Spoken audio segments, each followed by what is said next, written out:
네, 매일같이 목표 상승률 7%를 향해 달려가는 럭키세븐 시간이고요. 주식명가 MTNW 김도영 어드바이저와 함께합니다. 위원님 안녕하십니까? 안녕하십니까? 네, 엔비디아의 실적 발표 그리고 고용 지표에 대한 발표들 앞두고 미증시는 다소 신중한 흐름을 나타냈는데 여기서 엔비디아 쪽으로 뉴스들이 계속해서 엇갈린 흐름을 나타내고 있는 가운데 우리 시장의 경우에는 그래도 어제 외국인이 다시 반도체주들을 담아주면서 삼성전자 10만 전자 탈환이 나왔고 SK하이닉스 60만 닉스에 대한 탈환이 나왔습니다.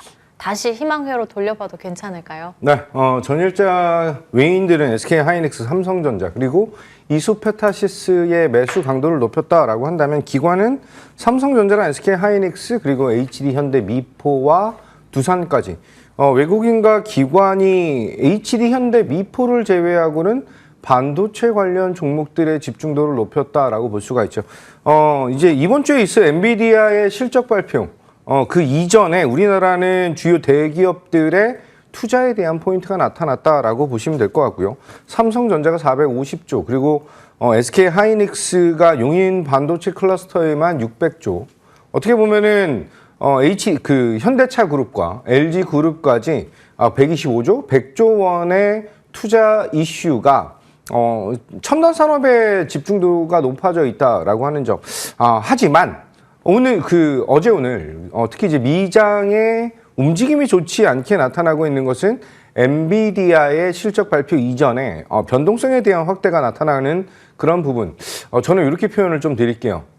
버블이라고 하는 것이 진짜로 버블인 구간에서는 버블론이 나타나지 않는다라는 거. 오히려 좋은 호재들이 쏟아져 나오는 게 오히려 버블 구간에서에 대한 그런 흐름이다라고 본다면 지금은 한 템포 쉬어가는 그런 구간을 보여줄 것이다라고 볼 수가 있고요.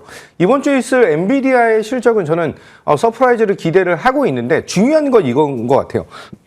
엔비디아가 이 다음에 대한 행보, 젠슨 황이 왜 국내에 방한을 해서 삼성전자와 SK하이닉스와의 협약을 확대했을까라고 한다면 HBM에 대한 가격은 인상해서 계약을 했다라고 한다면 그 가격은 픽스, 한마디로 고정으로 처리가 됐다라고 한다면 지금 고정 그 물건이 아닌 그 제품이 아닌 DRAM과 낸드, LPDDR 같은 경우는 굉장히 변동성이 크게 나타나고 가격에 대한 상승이 나타난다라고 볼 수 있습니다. 그를 통해서 엔비디아는 루빈 칩셋에서부터의 반도체, 레거시 반도체에 대한 니즈를 어떻게 보여주느냐, 이것에 대한 가이던스가 어떻게 나오느냐에 대한 리스크만 남아있지 않을까라고 볼 수가 있습니다. 한마디로 이번에 젠슨왕의 방한 목적은 레거시 반도체에 대한 수급에 조금 더 포커스가 맞춰져 있다라고 저는 판단을 하고요. 이번 실적 발표 이후에 다시 한번 추가적인 랠리를 기대하겠다. 이렇게 말씀드리겠습니다. SK하이닉스 차트를 좀 보면서 말씀드릴게요. 현재 구간이 11월 달 들어와서 고점을 2번을 찍은 이후에 조정이라고 하는 것을 보여주고 있는데 21선에 대한 지지를 굉장히 이쁘게 잘 받고 있는 것이 아닌가라고 볼 수 있습니다. 우리가 등산을 할 때도 중간중간 한 템포씩 쉬어가야 되는 그런 타이밍이다라고 한다면 현재 구간에서 추가 상승에 대한 여력 상당히 강력할 것이다 라고 말씀드리면서 럭키세븐답게 목표가 77만 원 유지 안내드리겠습니다. 여전히 목표 주가는 77만 원 유지 말씀해 주셨고요. 코스닥 시장으로 넘어가 본다면 아무래도 중국과 일본의 갈등에 따라서 반사액을 받아가는 여행이라든지 카지노 관련한 종목들이 어제 시장에서 강한 흐름 나타냈고 라면주들까지도 강했습니다. 추가적으로 또 바이오주들도 빼놓을 수가 없을 것 같은데 위원님 어떻게 보실까요? 네, 제약바이오, 외국인은 ABL바이오, 심텍, ISC, 바이오와 반도체를 매수했다라고 한다면 기관은 알테오젠, 에코프로 BM, 리가캠바이오, ABL바이오, 그냥 기관 쪽은 바이오 쪽에 투자 포인트를 더욱더 확대한 그런 상황이다라고 보겠습니다. 지금 현재 알테오젠이 12월 달에 있을 주주총회를 통해서 거래소 이전 상장에 대한 것을 진행 중에 있는 그런 상황이죠. 그를 통해서 저의 판단으로는 코스닥 시장에서 시총 1위가 누가 될 것인가에 집중도를 높이는 것이 아닌가라고 볼 수가 있습니다. 다시 한번 강한 급등을 통해서 시총을 과격하게 끌어올리고 있는 ABL 바이오가 이제 지금 현재 4등, 5등 정도에 대한 실적을 시총을 보여주고 있다라고 한다면 지금 4등 정도 구간에서 1등에 대한 자리, 시총 20조 원을 탈환할 수 있을 것인가에 대한 기대감이 굉장히 커지고 있죠. 그를 통해서 ABL 바이오의 대표는 기술 이전에 대한 목표치를 1조 달러 이상까지 확대하고 있는 그런 가능성, 차트를 보면서 말씀드리겠습니다. 그동안 제약바이오가 잠잠하던 것을 ABL 바이오의 일라이 릴리를 통해서 상승에 대한 동력이 확연하게 바뀌어져 있는 그런 흐름이다라고 볼 수 있습니다. 그를 통해서 ABL 바이오, 그리고 제가 추천드렸던 에이프릴 바이오도 전일 신고가 돌파, D&D 파마텍도 신고가 돌파, 주요 종목들로 조금 더 자금이 압축되고 있다라고 본다면 이쪽 제약 바이오 안에서도 기술 이전에 대한 기대감, 그리고 기술 이전을 했던 기업들의 주된 포커스가 더욱더 맞춰지고 있다라고 볼 수가 있고요. 저는 ABL 바이오의 시총 1위 탈환 어떤 흐름을 보여줄지가 관건이지 않을까 이렇게 말씀드리도록 하겠습니다. 주요 바이오주들 쪽으로 자금이 계속해서 들어오는 가운데 앞서 말씀해 주셨던 D&D 파마텍도 우리 시간에 공략주였습니다. 8월 8일 언급해 주시고 그 뒤로도 추가적인 전략들 세워주셨는데 K바이오에 대한 기술 수출이 평균 1조라고 합니다. 그 금액이 어마어마한데 장중 9만 원대 돌파가 나오기도 했고 말씀해 주신 대로 신고가 경신 나왔습니다. 조금 더 즐겨볼까요? 네, D&D 파마텍이 얼마 전에 그 무상증자 권리락이 발생이 됐죠. 그 이후에 추가 상승력이 생각보다 아주 강하지는 못했는데 시장의 조정과 맞물리면서 상승폭이 좀 제한적인 것이 아닌가라고 볼 수 있습니다. 차트를 보면서 말씀드리면 8월 달 그리고 9월 달에도 그리고 10월 달의 조정 구간에서도 D&D 파마텍에 대한 전략을 여러 번 세워드렸던 그런 종목인데 이번 무상증자 이후에 신고가에 대한 돌파 그리고 추가적으로 그 무상증자를 받고 나서에 대한 전략까지가 굉장히 중요하지 않을까라고 보겠습니다. 이후 이제는 불확실성은 해소가 됐고 추가적으로 메쉬 치료제 그리고 경구용 비만 치료제 관련된 임상이 올해 말과 또는 내년 초반에 몰려 있다라고 하는 점과 추가로 뇌질환 치료제 관련된 물질까지 기대감을 높이고 있는 그런 매력적인 종목 중 하나이죠.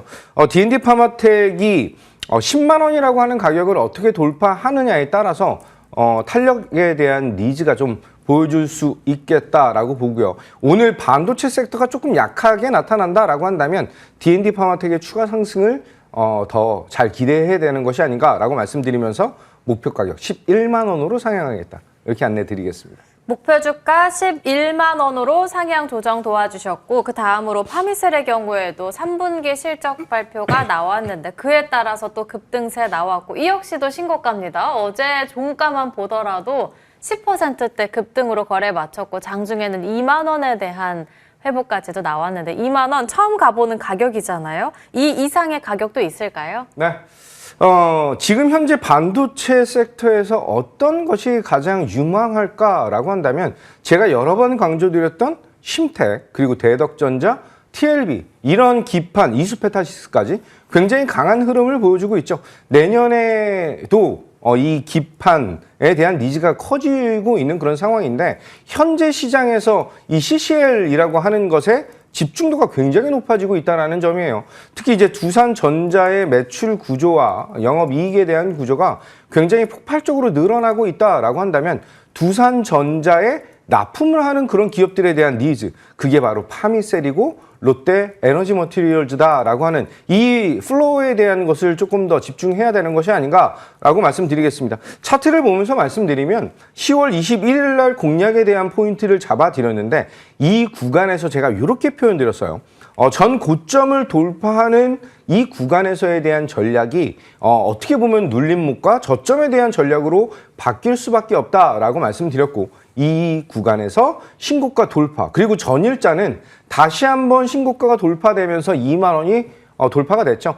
함께 하시는 분들은 사실 어저께 트레이딩, 단기적인 매매로 대응했던 것이 파미셀이다라고 볼 수가 있고, 이 파미셀에 대한 전략 자체가 변동성이 생각보다 굉장히 커요. 따라서 두산은 홀딩 끌고 갈 수 있는 그런 종목이다라고 한다면, 파미셀은 매매로 대응할 수 있는 아주 매력적인 종목이죠. 시장이 약간 흔들릴 때도 우리가 수익을 받을 수 있는 그런 종목 중에 하나이다라고 말씀드리면서 2만 원 안착부터는 추가 상승에 대한 기대감을 더욱더 키우셔야 된다라고 말씀드리면서 저는 목표가 24,000원까지 상향하겠다, 이렇게 말씀드리겠습니다. 파미셀에 대한 목표 주가는 24,000원으로 상향 조정 도와주셨고요. 지금 달팽이님께서 하이닉스 AS 해주세요라고 글을 올려주셨는데, 저희가 개별적인 AS는 도와드리고 있지는 않지만 조금 전에 위원님께서 SK 하이닉스에 대해서는 목표 주가 77만 원으로 언급해 주셨다는 점을 체크해 보시면 좋을 것 같습니다.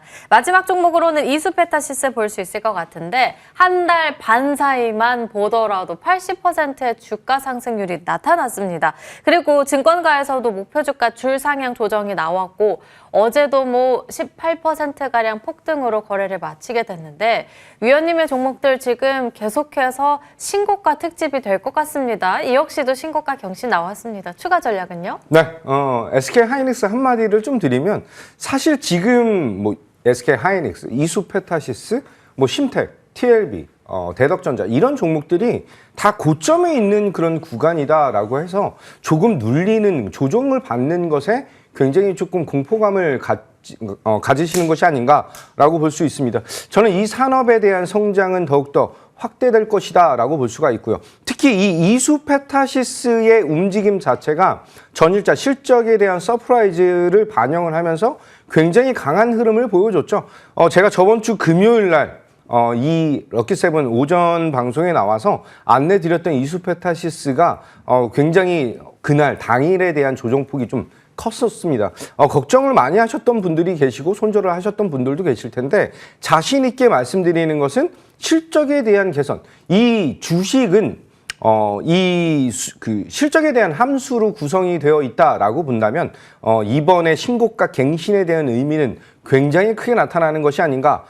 사실 고점에 대한 플레이이기 때문에 우리가 어떤 전략을 짜고 가는지가 굉장히 중요하다라고 말씀드리고, 하단에 나오는 QR코드를 통해서 이수페타시스 그리고 SK 하이닉스에 대한 전략 포인트를 추가로 받아보시기 바라겠습니다. 자, 이수페타시스 음봉이 나타나는 구간에서 전략적으로 대응하셨다라고 한다면, 이번에 신고가 돌파, 목표 가격을 14만 원으로 안내드렸는데 어저께 13만 4천 원, 얼마 남지 않은 그런 구간이었죠. 저는 MLB 글로벌 점유율을 추가적으로 확대할 것이다 라고 말씀드리면서 이수페타시스 목표가 14에서 16으로 상향하겠다, 축하드리겠습니다. 아니, 이 시간만 되면 항상 위원님께서 목표 주가 상향 조정 외쳐주시는 것 같습니다. 이제는 14만 원에서 16만 원으로 목표 주가 상향 조정 도와주셨고요. 추가적으로 두산의 경우에는 이제는 목표 주가 120만 원 유지 적어주셨습니다. 기판 관련한 심텍 8만 원 유지 적어주셨고요.